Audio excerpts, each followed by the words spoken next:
we were all hoping that April was going to be the bottom here and that things would start turning around. We've had every single country in the euro area has eased its COVID-19 restrictions to some extent. And if these numbers hadn't improved in that environment, it would have been an absolute disaster. So things are playing out kind of as we expected, which is reassuring. However, we've got to bear in mind how these indices work. 50 is the no change level. We're still way below that. So the Eurozone headline number at 30.5, if you consider that during the height of the global financial crisis, we only fell to around 36.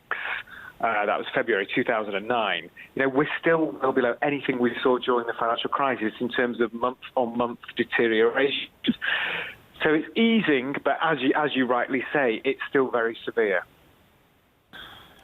Chris, I think we're all looking to the second half of the year and even, dare I say it, to 2021. Is there anything in the data today that one can extrapolate to say, actually, by the July, by the August, by the September figures, because I'm expecting June to be suitably grim as well, below 50 on all metrics. Is there anything you can hang on to and say this is far better than we expected and actually lays the path for a return to some form of expansion at some stage? Yeah, so we can see, if you look at these gauges that we're compiling of how COVID-19 restrictions are being eased, you can plot the data against those and you can see how we've turned in line with the turning point in those restrictions. And given the government roadmaps that we have for further opening up, it does imply that you're going to see these PMI indices lift into growth territory in the second half of the year, hopefully early in the second half, so third quarter.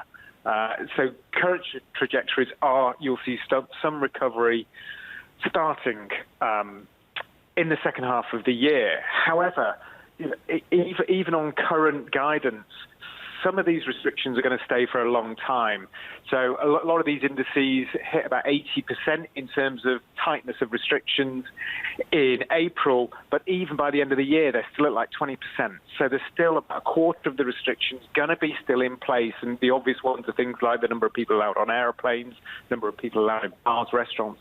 And that's going to keep a lid on the recovery trajectory. So yes, we'll see a recovery, but it's going to be weak, and we're now projecting that it's not going to be 2024 until the Eurozone regains its peak seen prior to the pandemic.